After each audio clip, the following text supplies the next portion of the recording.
How did you end up in the WWF? Who brought you in? Did you have a meeting with Vince McMahon first, or were you just put on the crew? I've got a million questions of that, but those two. No, here's how that went. How I got in WWF. I was in WCW first, and you remember Giant Gonzalez, the largest Yes. professional athlete on the planet. They built him as 8 foot. He was like 7'7", and he needed a personal assistant at all times, 24 hours a day, 7 days a week, because he couldn't drive. He barely spoke English, and eventually he spoke English perfect. But they needed somebody to be his valet on a shoot, you know. So they asked me. Dusty was a booker in WCW. Fonzie, we got the Giant here. He needs a personal assistant. We think you're perfect for the job. Uh, I want you to fly with him, drive him around, get him to the shows, get him to the hotel, anything you want. I got some good stories about the Giant you're going to like. Oh, yeah, please.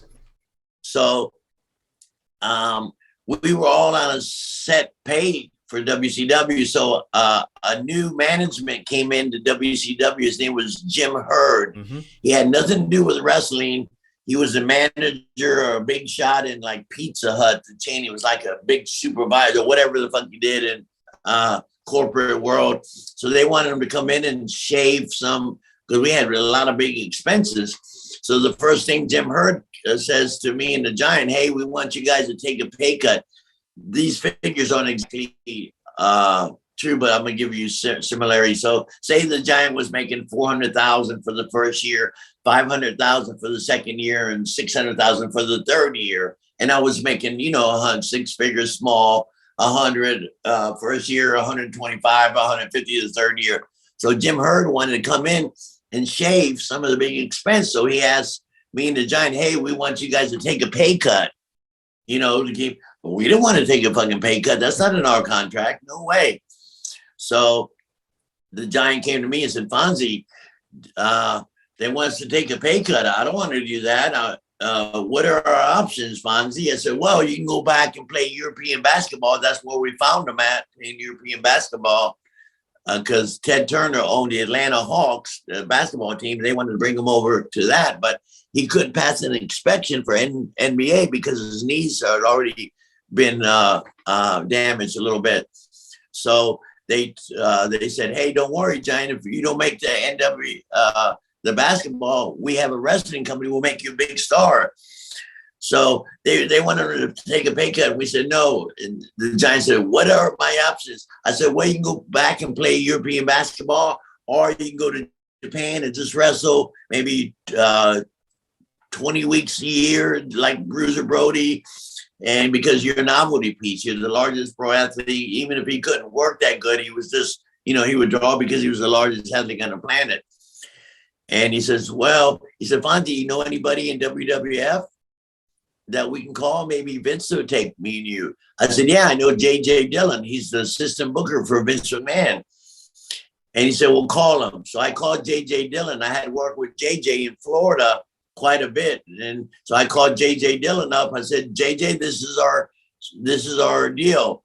They want us to take a pay cut and we don't want to. And we're weighing our options out. We can go to Japan. We can go back to European basketball. Or if you're interested, we can come to Vince, to WWF. And this is all on the phone. And he said, well, let me run it by Vince and see what he says. But thank you so much for the phone call, Fonzie. So he says, I'll be in touch with you. So we hung up. 20 minutes later, the phone rings. It's J.J. Dillon. He says, of course, Vince loves it. Oh, come on up.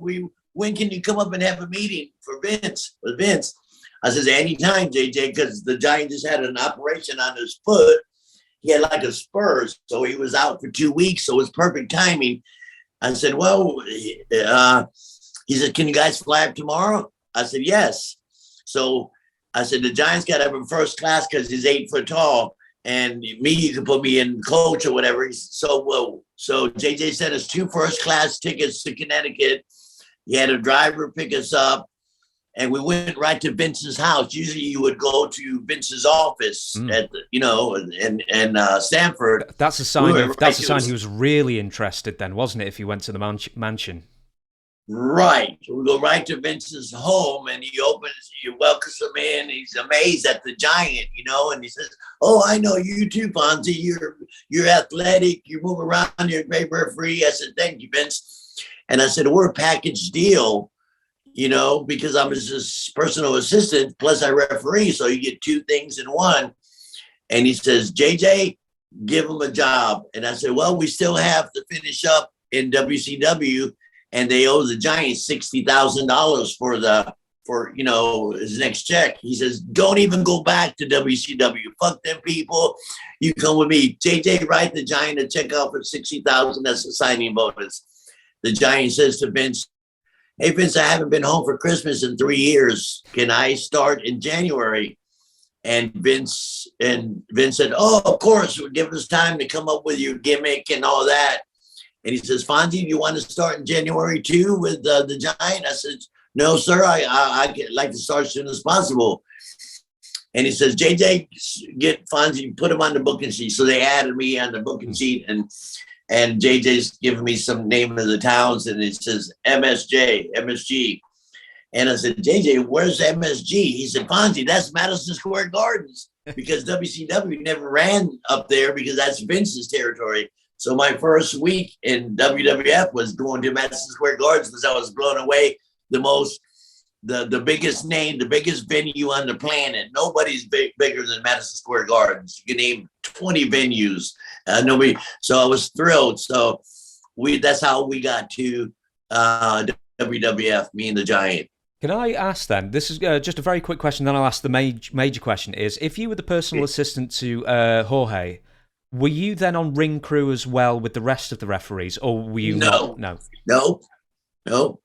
Never put up a ring in my life. Right. Okay. Then that's the question answered. The main thing is, were you in? I was more valuable in the ring and in the dressing room, like an assistant booker. Yeah. They would use me more that way than putting up the ring and so on and so on.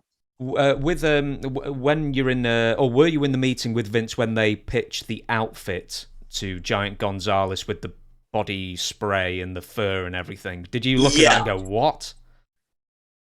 Well, at first we did, but it looked okay. It was different, and the Giant really had the only thing the Giant had going for him was being 8 foot tall, not 8 foot, but 7'7" or whatever, but built him as 8 foot. And he had, his regular outfit on, and it didn't stand him out. His size stood him out like Andre, but, so we didn't like it at first, but then we said, okay, this is Vince's club. He knows what he's doing, so we're fine with it. But people ask me that a lot. What's up with that outfit? But, it is what it is. And we went along with it because Vince was paying us big money, and we're not going to second guess Vince. With Giant Gonzalez, he doesn't really last very long, maybe until September or something like that in 1993. Was his just wrestling just not up to par, or was it injuries, or why did he end up leaving? It was his health. He had a Giant's disease like Andre, but he didn't. Andre died at the age of 43, and Giant Gonzalez used to tell me all the time, he said, "Fonzie, I got the Giant's disease. I'm going to die young like Andre." And his body was already, but Andre had the full-fledged Giant's disease, like his jaw was protruding, his forehead was big, his teeth were big. He was this, the hormones don't tell him when to stop growing, so he kept growing. But the Giant didn't have that yet. He was developing it, but he was still good. He was from Argentina. He was a tall, good-looking, proportioned, he looked great. He was beautiful, actually, good-looking kid. And the women loved him. Oh, my God, the women loved him.